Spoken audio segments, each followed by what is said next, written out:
Baik, selamat pagi adik-adik ya. Salam sejahtera, salam sehat ya.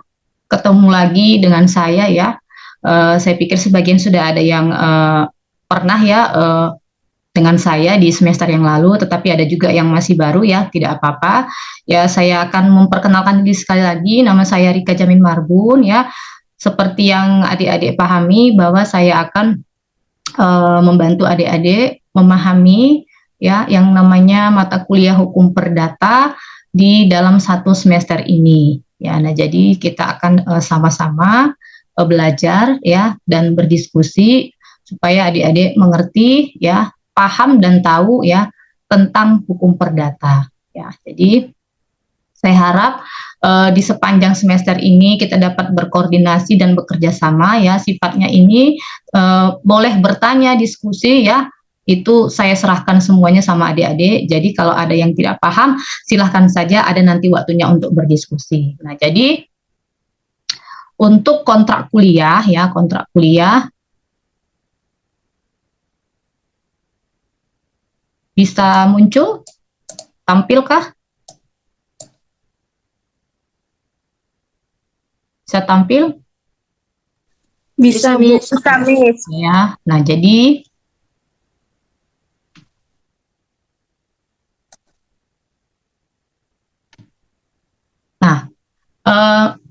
seperti yang sudah dijelaskan ya, bahwasanya dalam satu semester ini kita masih menggunakan metode blending learning ya. Jadi dalam bulan puasa ini kita itu online ya adik-adik ya. Jadi umumnya kita akan menggunakan media Zoom yang seperti kita gunakan hari ini ya. Jadi 16 kali pertemuan ya, masih sama ya. Lalu nanti pertemuan ke-8 itu UTS dan pertemuan ke-16 UAS ya. Nah, jadi di pertemuan keempat ataupun pertemuan kelima ya, nanti kita akan melaksanakan yang namanya kuis ya. Nah, jadi ini adalah salah satu komponen daripada sistem penilaian yang akan kalian terima setelah nanti ujian akhir semester. Jadi nilai kuis itu adalah salah satu indikator di dalam kalian itu mendapatkan penilaian nanti di akhir semester ya. Nah, jadi strategi pembelajaran nanti kita ada kuliah seperti ini, maksudnya saya akan menyampaikan materi ataupun pokok-pokok bahasan ya, lalu nanti kalian akan menanggapi ya dalam bentuk responsi ya. Jadi nanti ada waktu-waktu tertentu ketika kita sudah membahas yang namanya pokok bahasan ataupun materi, nanti kalian harus menanggapi ya. Jadi ada apa namanya komunikasi yang baik ya, komunikasi dua arah. Ketika saya sudah menjelaskan, adik-adik itu diperbolehkan atau diberikan waktu untuk bertanya ya, meresponsi apa yang sudah saya sampaikan ya, dalam bentuk tanya jawab juga, diskusi juga. Nah, jadi bagaimana supaya adik-adik mengerti dan lebih memahami lagi ya mata kuliah hukum perdata ini, maka akan kita lakukan strategi yang saya sebutkan tadi ya. Nah, lalu tadi sudah cerita kuis, sudah cerita strategi pembelajaran ya. Ada yang namanya UTS dan UAS. Nah, jadi saya pikir ini sudah dipahami ya bersama ya adik-adik. Nah, ini kan sudah masuk semester 2.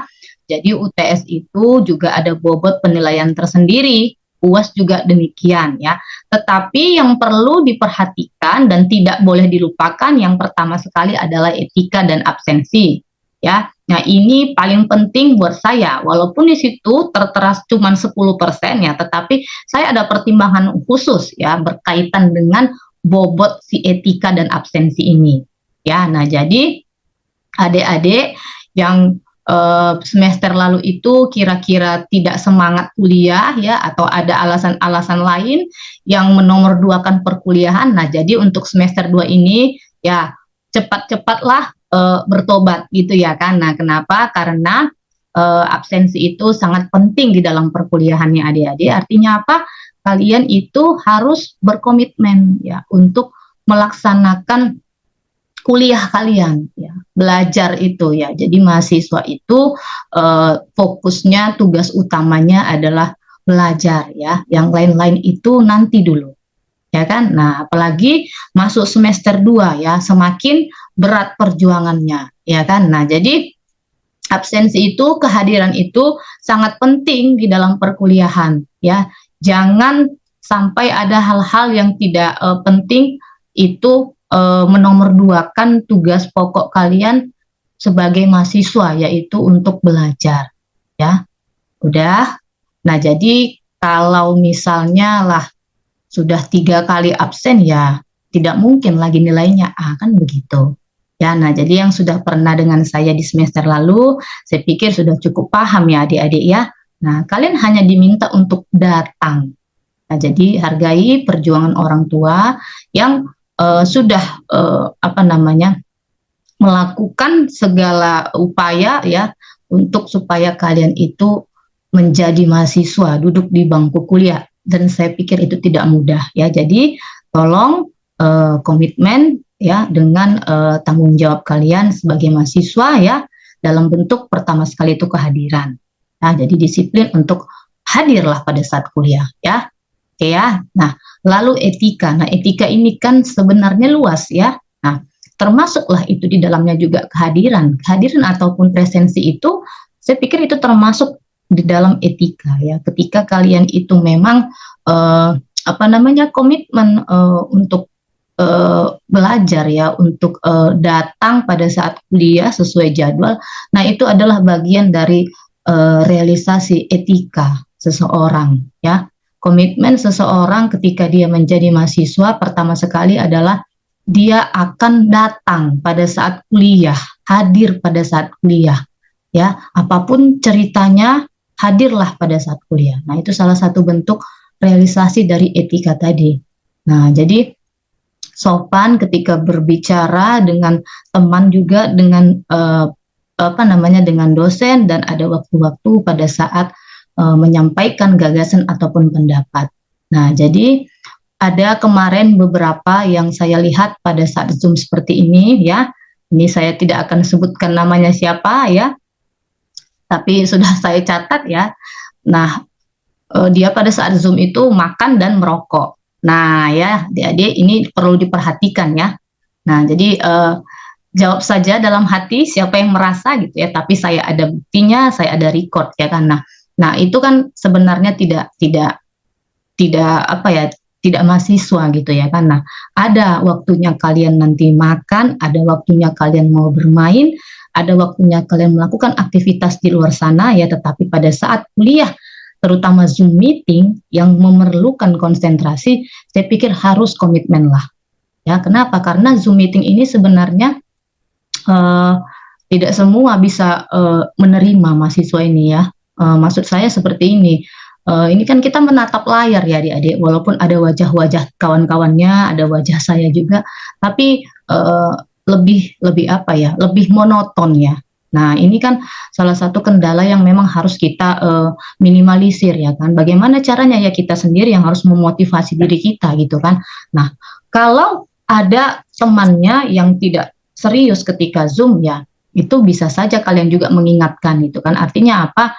Anggaplah ini memang ruangan kelas sesungguhnya ya, walaupun dalam bentuk tatap maya ya. Bagaimana seyogianya ataupun idealnya ruangan kelas secara nyata, seperti itulah bersikap ya kan. Nah, jadi saya pikir adik-adik karena sudah masuk semester 2 sudah semakin paham ya bagaimana bertutur dan bersikap di dalam perkuliahan, baik itu dalam Zoom atau tatap maya ataupun nanti perkuliahan tatap muka secara langsung. Ya, nah jadi saya sangat menghargai, saya sangat respect terhadap mahasiswa saya yang rajin ya dan beretika. Itu yang paling penting bagi saya ya adik-adik. Orang pintar bisa dipelajari, ilmu itu bisa dipelajari ya. Semua sekarang akses bisa kalian peroleh ya untuk mendapatkan bahan-bahan mata kuliah ini ya kan, bahkan mungkin lebih dari yang saya berikan. Apa yang saya berikan ini mungkin hanya sedikit saja ya kan, cuman berapa persen mungkin. Bisa kalian dapatkan lebih dengan cara mengakses ataupun menggunakan media internet dan lain sebagainya ya. Tetapi yang tidak bisa kalian peroleh itu adalah pelajaran mengenai etika Ya, nah ini tidak bisa didapatkan kecuali dari didikan dari keluarga ya dan tenaga pendidik ya. Dalam hal ini adalah dosen sendiri. Nah, jadi saya tekankan kepada adik-adik ya, yang terpenting adalah etika, akhlak. Kalaupun pintar tapi tidak ada akhlaknya, itu sama saja akan berjalan tetapi menuju kepada jurang. Ya, nah jadi lampunya itu, pedomannya itu adalah akhlak dan etika tadi. Bagaimana orang pintar, bagaimana orang jenius supaya bisa berjalan, ya kan? Nah, etika, akhlak itulah suluhnya, itulah pedomannya, itulah lampunya tadi, itulah penerangnya tadi. Pintar pun kalau tidak ada etika dan akhlak, nah pasti nanti ada yang terjadi gitu ya. Nah, itu pasti umumnya yang tidak baik gitu kan, karena sudah tidak ada pedomannya, tidak ada lampunya yang menuntun dia. Ya, adik-adik, saya sangat mengasihi kalian semuanya ya. Kalaupun saya pernah marah ya bagi yang sudah dengan saya dulu, tapi itu semuanya karena saya peduli dengan kalian. Ya, karena saya berharap adik-adik yang pernah saya ajar, mahasiswa yang saya ajar akan ingat apa yang saya sampaikan ya. Belajar itu untuk diri kalian sendiri. Ketika kalian sukses, ketika kalian maju, ketika kalian berhasil, yang pertama sekali merasakan itu adalah kalian sendiri. Ya, kalian sendiri yang merasakan. Jadi tidak ada ruginya belajar, tidak ada ruginya kuliah serius, karena kalian yang akan merasakan manfaatnya itu pertama sekali. Nah, harapan saya itu saja sama mahasiswa-mahasiswa saya. Sukses ya kan, punya etika dan hak akhlak ya, apa yang menjadi harapan, kerinduan di dalam hati kalian, cita-cita orang tua, semua bisa terjadi ya. Kalau apa? Ya kalau rajin kuliahnya, ada etika dan akhlak ya, hormati orang tua dan juga dosennya. Ya, nah si Akila sudah senyum-senyum dia ya. Saya pikir senyum-senyumnya itu semuanya dan senyum-senyum si Juliani juga ya, itu menandakan bahwa mereka memahami. Ya, adik-adik, saya tidak gini loh, maksud saya gini, harapan semua tenaga pendidik atau dosen itu supaya mahasiswanya baik. Itu saja, tidak ada yang lain-lain ya. Jadi kalaupun dosennya itu kesal ataupun marah sama kalian, itu untuk kebaikan kalian. Percayalah, tidak ada yang lain-lain ya. Tidak ada guru yang mau mahasiswanya itu jatuh atau anak didiknya itu tidak berhasil, tidak ada. Karena yang kita harapkan, doa tertinggi kita itu adalah ketika orang yang kita ajar itu berhasil. Itu saja, itu sudah cukup bagi saya ya kan. Jadi saya pikir apa yang saya sampaikan ya mungkin itu cuma sedikit dari segi keilmuan ya kan, bisa kalian peroleh sebenarnya lebih luas lagi dari yang lain-lain gitu ya. Semuanya kan sekarang sudah bisa diakses, buku elektronik segala macam ya kan, info-info dari dari Google segala macam itu sudah banyak tersedia. Tetapi yang seperti ini saya mau kalian paham, saya mau kalian mengerti ya, sehingga apa, ketika nanti semakin berjalan semester kalian akan ingat ya, memang etika dan akhlak itu harus kembali ke situ ya. Bisa dipahami adik-adik ya. Nah, jadi etika absensi ya, tugas kita itu juga nanti ada, tugas itu nanti akan saya berikan setelah UTS ya. Jadi nanti setelah masuk UTS kita akan melaksanakan tugas ya. Tugas itu umumnya akan saya berikan dalam bentuk tugas kelompok ya. Jadi nanti setelah masuk UTS, setelah UTS-nya di pertemuan ke-9 sampai pertemuan ke-15 kita akan melaksanakan presentasi tugas kelompok ya. Itu biasanya sebelum UTS akan saya sampaikan materi ataupun topik-topik terkait dan kelompok-kelompok yang sudah dibagi gitu ya. Jadi nanti setelah masuk mulai pertemuan ke-9 kita langsung presentasi ya. Saya percaya yang lain ini sudah paham ya, semua yang pernah dengan saya ya. Siapa? Ratu Fortuna, si Hanifah sudah pernah masuk dengan saya, Hanifah? Belum pernah, Bu. Oh, belum pernah ya. Iya, wajahnya memang baru saya lihat. Selfie belum juga ya, sepertinya ya. Belum, Miss. Oh iya, belum ya. Prere panggilannya gimana nih, Prere? Prere Awitanlah? Rere, Bu. Oh, Rere panggilannya Rere ya. Rere juga belum pernah ya. Belum, Bu. Ya, ini Madina sudah, Juliani pernah, si Gian juga, Adnan kenapa keningnya aja yang kelihatan ini Adnan ini? Ah ya, K2 ini siapa ini K2 ini? Coba dulu, Miss. siapa ini K2 ini? Koko Surya Dharma, Bu. Ah, Koko, kayaknya belum pernah sama saya Koko ya. Iya, belum, Bu. Iya Koko, dibuatlah namanya Koko. Yang lain-lain ini kan juga nggak tahu apa kepanjangannya K2 ya kan? K2 itu Oke. ini apa sih? Kayak sejenis Indomaret itu bukan? K2 gitu ya. Apotik K24 bukan ya? Ah, kan jadi saya menduga-duga itu apa sih? Nah, coba dibuat namanya ya karena ini adalah ruangan akademik ya, adik-adik walaupun ini Zoom tapi ini ruangan kelas ya. Oke, si Lismawati juga sudah senyum-senyum dia. Ini Lismawati, saya tahu Rido Fadli juga ya, Eva, si HK santai sekali ya HK. Ahmad Nasution, Ahmad sudah pernah Ahmad dengan saya? Belum, Bu. Belum ya. Si Afika juga saya tahu ini, Fatma, Aulia juga, Zaki, Zaki juga, Rere tadi ya sudah ya.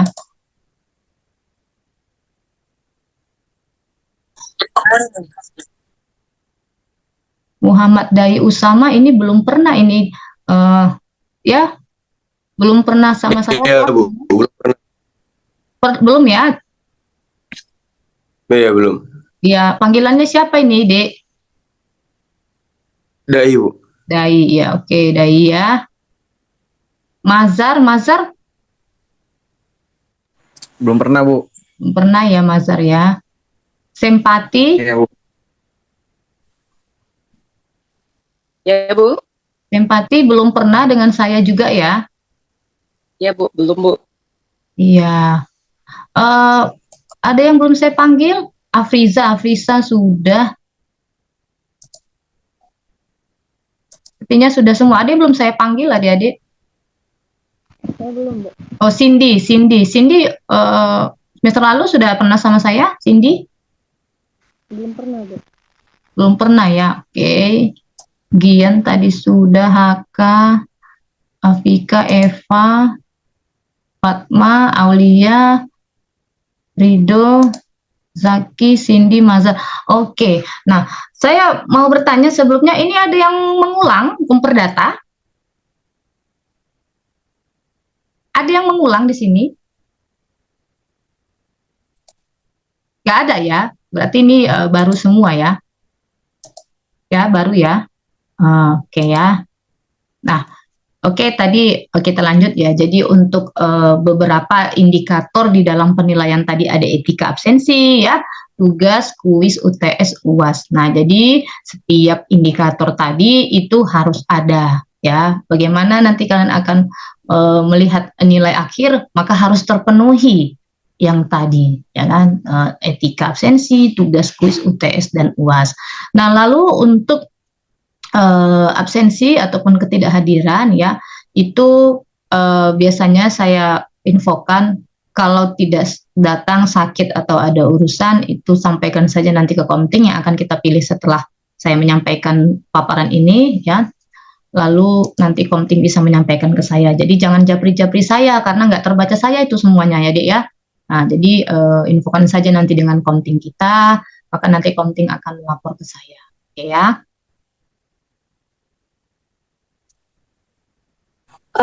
Bu, Ya. Miss, maaf nih sebelumnya saya potong. Ya, kenapa? Untuk Komting sudah terpilih, Miss. Oh, Komting sudah terpilih. Oh, siapa Komtingnya? Saya, Miss. Siapa Dek? Tunggu, siapa yang ngomong? Saya nggak kelihatan. Selfie, Miss. Ya? Selfie, Miss. Tunggu mana wajahnya? Saya nggak kelihatan mana sih selfie.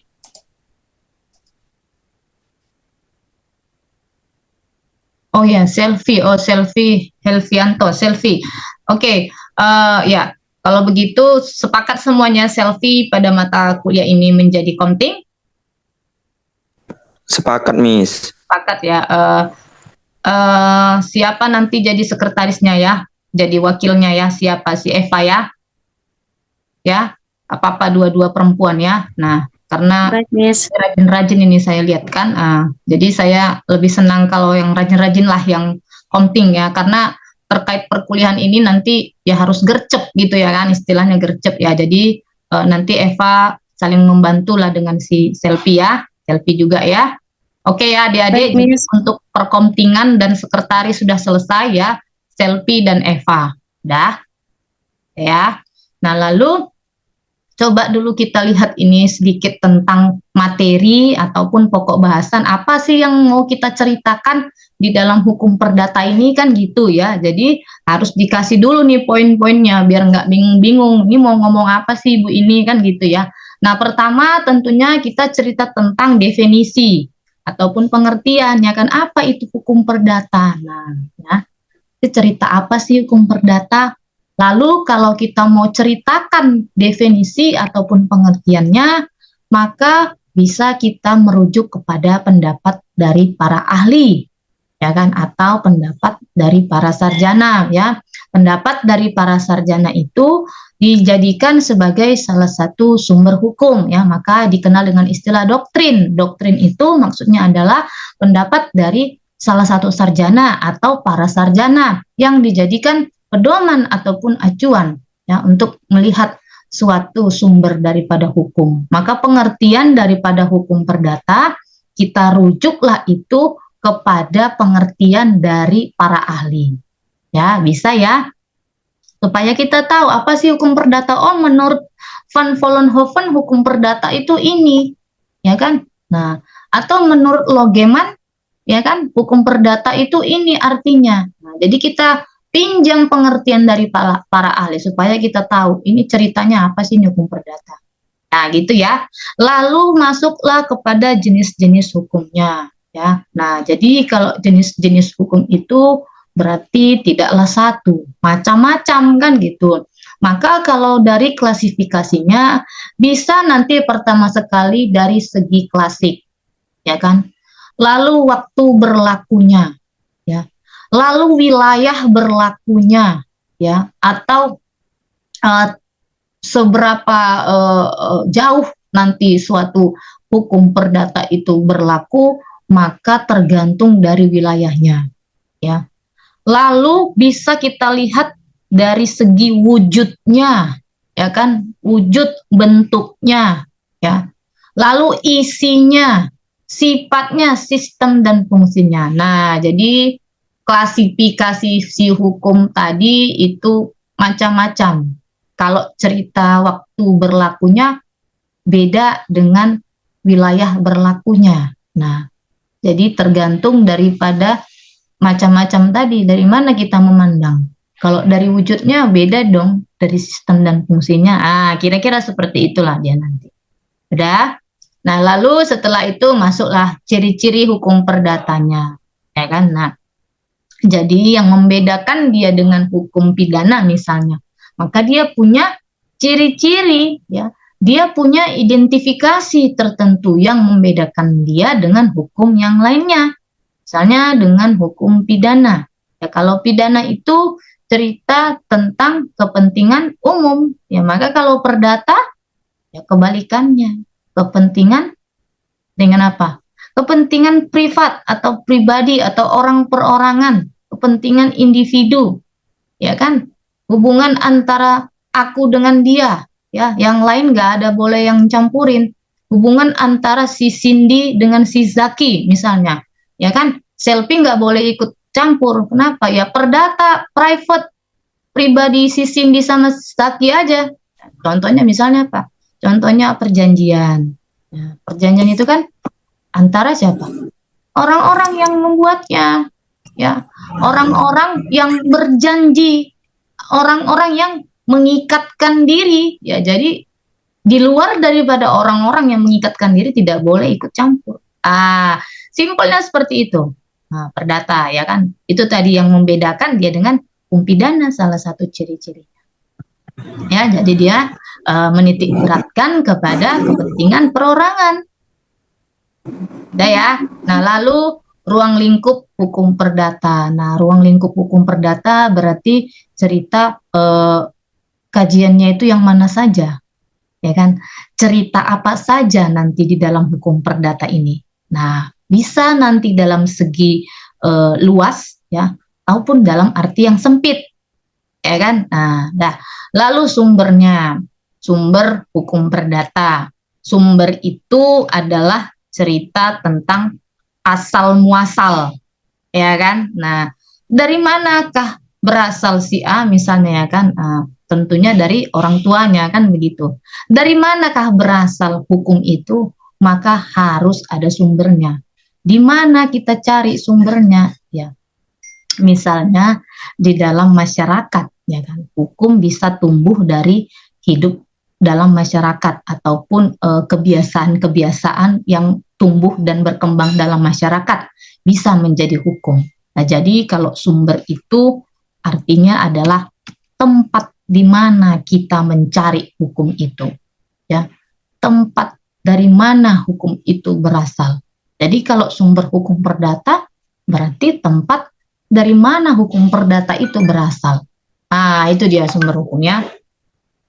Lalu subjek hukum, ya, subjek hukum itu bisa nanti orang perorangan, ya, bisa badan hukum, ya kan? Badan hukum sebagai subjek hukum, bisa orang perorangan atau individu sebagai subjek hukum. Nah, jadi kita akan melihat nanti apa yang dimaksud dengan badan hukum dikatakan sebagai subjek hukum, ya. Badan hukum ini dikatakan sebagai subjek hukum, ya. Sementara kalau kita cerita tentang subjek hukum adalah yang memiliki hak dan kewajiban, ya kan?